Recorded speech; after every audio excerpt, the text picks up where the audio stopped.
कि सच में हम कहाँ की तैयारी कर रहे हैं? राम राज्य, है ना? क्योंकि एक सपना नहीं है, ये हम क्या बनाने वाले हैं? हकीकत। क्योंकि सपने तो नींद में देखे जाते हैं। सपने कब देखे जाते हैं? नींद में देखे जाते हैं।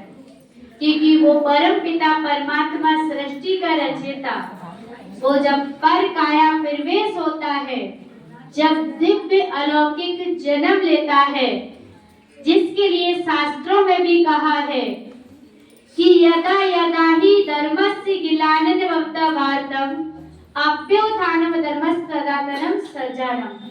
जब जब धर्म की गिलानी होती है, पापाचार होता है, केशों का श्रृंगार होता है, गाय भ्रष्टा में मोह डालती है, कन्या मुख से वर मांगती है, लड़के बाल बढ़ाते हैं, लड़की बाल कटाती है। धर्म के आड़ में अधर्म होता है, राम नाम की चादर ओढ़े और कर्म बगले जैसी करती है। धर्म रोता है, अधर्म तब कहा है कि जब ऐसी अवस्था आ जाती है, मानव एकदम नीचे धराशायी पट पर गिर जाता है। तो वो समय जो दिखाया है, जो बताया है शास्त्रों के माध्यम से, क्या वो चिन्ह आज नजर आ रहे हैं कि नहीं आ रहे हैं? भैया आ रहे हैं नजर? गाय भ्रष्टा में वो डाल रही है, नहीं डाल रही है? क्या कहते हैं? डाल रही है। गाय के लिए तो कहा है कि दूध देगी तो गाय माता, दूध लाती तो कुमाता। सब क्या करती हैं? रोड पर छोड़ आती हैं। जब खेत में जाती है तो खूब डंडे जमाते हैं। वो भूखिन के मारे मर रही है गाय माता। सोचो, दूध देगी गाय माता, दूध लाती कुमाता, रोड पर छोड़ाए, खूब डंडे जमाए, फिर कहाँ गई तुम्हारी गाय माता? 33 करोड़ दिया। कहाँ गई वो गाय माता? तो कहते गैया और मैया दर दर की ठोकर है, कोई ठिकाना है इनका? गाय जितनी भी डोल रही हैं, कई लोग तो बुलाना देती हैं बड़े प्यार से, ये मोदी की करतूत है जो इतनी सारी गाय खेतों में डोल रही हैं। कहती है, कहने का अर्थ है कि दूध पिया हमने, राखी हमने और दोष दिया किसी अगले व्यक्ति। कैसा जमाना है।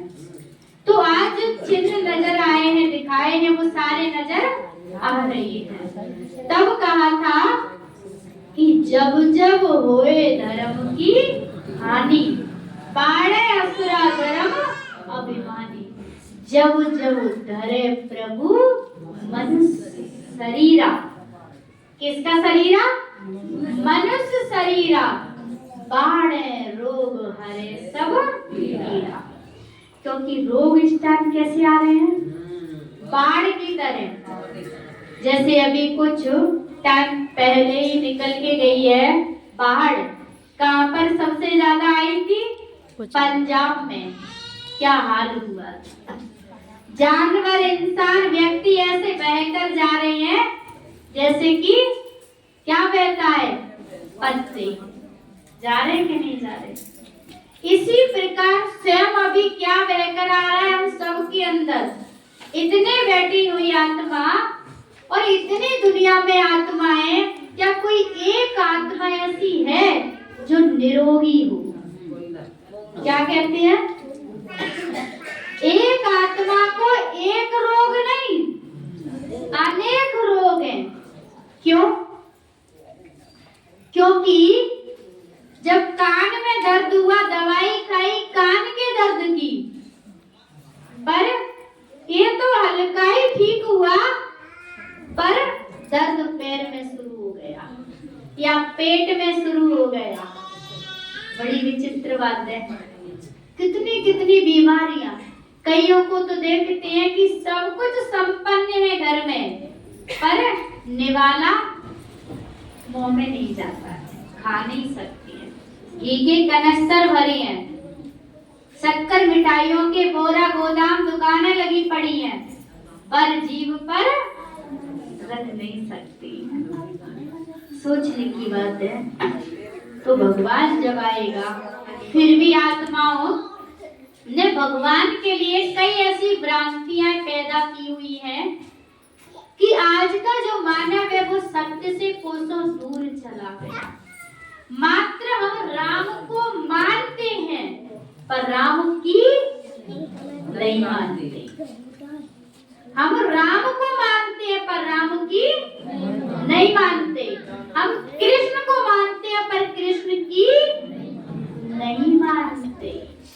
किसी भी देवी देवताओं को ले लो, आप उनको मानते हो, पर उनकी कितनी मानते हो? हाँ, मानते हैं। किसमें?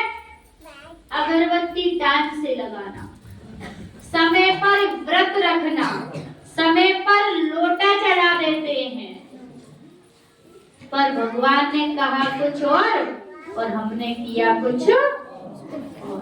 गड़बड़ हुई ना हमसे? क्या परमात्मा ने कभी हमसे कहा है पूजा पाठ करो, हवन यज्ञ करो? हमारे श्री कृष्ण जी ने तो स्पष्ट मना किया इन चीजों के लिए। किया है कि नहीं किया? अर्जुन को कहा था स्पष्ट कि हे अर्जुन, मुझे कोई भी जप, तप, यज्ञ, दान, पुण्य, कंदरों से, जंगलों से, मंदिरों से भटक भटक कर प्राप्त नहीं कर सकता। तो फिर कैसे प्राप्त करेंगे? अर्जुन ने पूछा। तो क्या बोले कि पापी से पापी आत्मा हो, पर पाप कर्म त्याग कर वो मेरी शरण में आगे आ सकती है माताएं। और थोड़ा ओम शांति। तो कहने का भावार्थ हम कर क्या रहे हैं? हम क्या कर रहे हैं? हवन कर रहे हैं, पूजा कर रहे हैं, व्रत कर रहे हैं, सब कुछ कर रहे हैं, पर कर क्या नहीं रही है? जो हमारे श्री कृष्ण ने कहा था वो हम नहीं कर रहे हैं, पर कामना अवश्य कर रहे हैं कि राम राज्य आ जाए। क्या आ जाए भैया? क्या आ जाए? क्या राम राज्य आ जाएगा? क्या व्रत से आ जाएगा? क्या हवन से आ जाएगा? नहीं। तब वो परमात्मा, वो सृष्टि का रचयिता, वो आकर के सृष्टि पर हमें सत्य ज्ञान देता है। क्या ज्ञान देता है? कि सत्य को जानो, सत्य को पहचानो कि सच में वो सत्य है क्या। तो कहने का अर्थ है हम कहाँ जा रहे हैं? हमने तो अपनी दिशा ही चेंज कर दी। क्या कर दी हमने? दिशा चेंज कर दी। तो राम राज्य आएगा? भाई जी आगे आ जाए।